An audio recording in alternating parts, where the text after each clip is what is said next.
د شرابو نه ځان لرې ساتئ. دا قصه په توجه واورئ ښه. وایي د شرابو نه ځان لرې ساتئ ځکه چې وایي د پلیتۍ جړ هغه دا شراب دي. بیا قصه وکړه. وایي یو کس و ډېر عابد او زاهد و. د امام نسایي راوړی صحیح روایت دی د عثمان رضی الله عنه. یو کس و ډېر عابد او زاهد ډېر دینداره سړی. په ده باندې یو ښځه میینه شوه چې بېدینه زیناکاره ښځه وه. د هغې دا سړی خوښ شو. اوس ګوره ښه دا چې ځان ته کاری شي نه نه نه منګه ځي منګه. دې بازو ته چې وایي الله تعالی هدایت درکړي. ولې او چې دې بازو ته وایي چې ګوره وروره د دینداري برابر کوه. ولې څه چل فلاني نه زه ښیم تا نه زه ښیم د هغه نه ښیم زه نه ښیم. دا دومره خطرناک ټکی دی که نه چې دا تا نه ښیم او فلاني نه ښیم او علاني نه ښیم. او دا قصه دې وانه اورېده دې کس ظاهره کې دې څومره ښه دی. ته چې دا ما ته وایي چې زه تا نه ښیم او هغه نه ښیم او ده نه ښیم تا ته د دې څلورو کسانو خاتمه معلومه ده؟ په دې څلورو کې د چا خاتمه په ایمان ده؟ ډېره د یېرې خبره چېرته دا ټکی ونه وایي چې زه د هغه نه او ده نه ښیم. ما تاسو ته ویلي د سلفو طریقه څه وه د دین د مشرانو چې ماشوم به یې ولیدو نو څه به وي؟ وایي زموږ نه ښه دی ګناهونه یې کم کړي دي. او چې مشر به یې ولیدو وایي زموږ نه ښه دی دینداري ډېره کړې ده. انسان به همیشه ملامته کمزور ته د یو کس سره میلاو شو ستا نه عمر کم دی خوش نصیبه سړی دی ګناهونه یې کم کړي.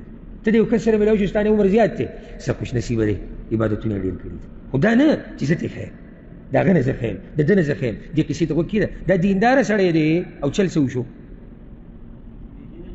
بېدینه ښځه پرې میینه شو. وایي دې جنۍ دې ښځې په دې دینداره کس پسې خپله یوه خادمه یو وینځه ولېږله او ورته ووایي چې ده ته ووایي چې راشه یو مسله ده په هغې کې ګوایي ورکول غواړي.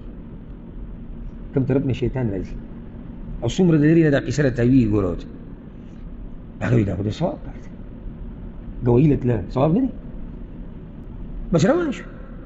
خو دې چې دې کور ته کله راننوتو که نه په دې دروازو چې به راننوتو دې جنۍ به دا دروازې ټولې بندولې ده کومه چې خادم و هغې به شاته کړه دروازه بنده کړه غټه دروازه بنده کړه دننه چې راغله بله دروازه راغله هغه یې بنده کړه تر دې چې هغه ښځې هغه کمرې ته ورسېد. ډېره ښایسته ښځه وه او ورسره خوا کې یو خادم ناست هلک او بل طرف ته شراب پراته. نو کمره کې څه دي؟ شراب دي خادم دی او دغه فحاشه ښځه چې هغه د شکل او د صورت نه څه ده ښایسته ده. هغه ورته ګوایي هغې ځان له حیران دا څه کیسه وی اني والله ما دعوتك للشهاده ما ته ګوایم ما نه راغوښتې ولكن دعوتك لتقع علي ما د دې دپاره راغوښتې چې ته ما سره زینه وکړې یا یو اختیارات ورکوي یا به د دې شرابو نه یو ګیلاس کې یا به دا هلک مړ کوي دا خادم به مړ کوي د دې نه بغیر څه نشي کوي. څو کاره دي یا زینا یا شراب یا به هلک مړ کوي کومه پکې کومه وخت کوي شراب څکوي. اوس ګوره وایي هغه سوچ وکړو چې دا غټ ګناهونه دي او په ساو شو الله دې داسې حالاتو نه موږ ساتي. ګیر شو غریب سم ګیر شو.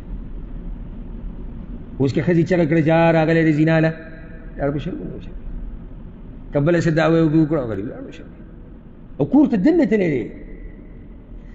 وایي هغه سوچ وکړو چې دا شراب به د ټولو نه ښایي د دې نه یو ګیلاس راکړه فسقته کأسا یو ګیلاس شراب یې وڅښو هغې ونه مزه ورکړه یو ګیلاس بل راکړه یو ونه بل ورکړو نو په دې ښځې ډېره مینه راغله او دې ته نظر شو یو زینه یې وکړه چې زینه یې وکړه دې هلک ته یې وکتو چې دې دلته خوا کې ناست دی نو غیرت ته لاس هغه یې مړ کړو چې دې دې جنۍ سره څه کوي. نو عثمان رضی الله عنه یې شرابو نه ځان ساتئ دا د پلیتۍ جړله ده. ما دا خبره څه پورې وکړه چې سړی دینداره دی یوې مسلې د کم ځای نه کم ځای ته ورسوه تللی غریب سره ګواهۍ له ویې کړو څو ګناهونه 3 واړه ګناهونه غټ ګناهونه زنا نفس قتل کو شراب وڅکئ. ما ورته په څه باندې رایه شو چې نه بنکه ځکه درته نصیحت وکړم که د اخرې خاتمې غم درسره که نه هغه مجالسو له بلکل مه ځه چې هلته ګناهونه کېږي او مه د بېدینو خلکو سره کښېنه هېڅ پته نه لګي. اخر خاتمه کې سوچ دی نه پکار چې خوا کې څوک دی. اوس ته د دینداره سړي په خوا کې ساه ورکوي او ته د بېدینه په خوا کې ساه ورکوي یو شان دي. دینداره به څه وکړي تلقین به درته د کلمې وکړي نور داسې هغه منډه به در سره ووایي چې هغه ورته دین ښوولې ده ښه بېدینه به تا ته څه وایي او څه به تا ته وصیت او نصیحت کوي. او ځکه عبدالله چې هغه د امام احمد ابن حنبل زوی دی او دا امام دی او پلار یې امام دی، هغه دا قصه کوي، وایي کله چې زما پلار باندې ځنکدن راغی که نه امام احمد ابن حنبل باندې، نو ما دا چیړه داسې لاس کې نیولې وه چې لکه سا چې وځي نو چې زه ورله ځن وتړه.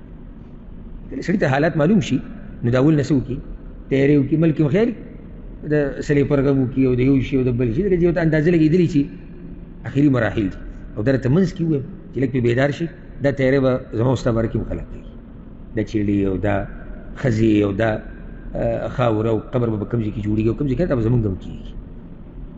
نو ما سره لاس کې دا چیړه وه، دی به وایي دا سخته او دومره شوه د ځنکدن دا چې بېهوشه به شو، بیا به په هوش کې راغی نو دا به وایي دا لاس به یې داسې وخوځو، وایي لا بعدو نه لا اوسه پورې نه اوسه پورې نه. وایي زه تعجب کې واچوم چې دا څه قصه، بیا بېهوشه شو، بیا راپاڅېد، وایي نه اوسه پورې نه، دا اوسه پورې نه. وایي بیا مې ورته وویل چې پلارجانه ولې؟ وایي راته وایي چې شیطان راته ولاړ دی. ګوره دې ځنکدن کې ګډ سوچ ګډ کوشش د شیطان هغه دلته دی او دې راځي ما ته اوس لږ ساعت مخکې وایي سره د ملګرو، وایي راته ولاړ دی او خپلې ګوتې چیچي، او ګوتې خلک ولې چیچي؟ حسرت او ندامت. وایي راته وایي چې یا احمد فتني، احمد ته رانه روغ د دنیا نه لاړې، یعنې ته مې ګډوډ نه کړې. نو وایي زه ورته وایم چې نه لا اوسه پورې نه، لا اوسه پورې نه، یعنې یره لا زه لا تا نه بچ شوی نه یم. هغه دا خبره کوله، زوی وي زما پلار به لاس نیسي کو چې نه لا بعدو لا د اوسه پورې نه، د اوسه پورې نه. نو شیطان ګوره لاسونه اوچت کړي دي چې احمد ته رانه روغ لاړې، خو احمد یېرېږي وایي نه د اوسه پورې نه، ځکه چې لا سا وتې نه ده. د شیطان کوشش هغه به کله ختم شي؟ چې سا مرۍ له راشي؟ نه، چې سا وځي، چې سا وځي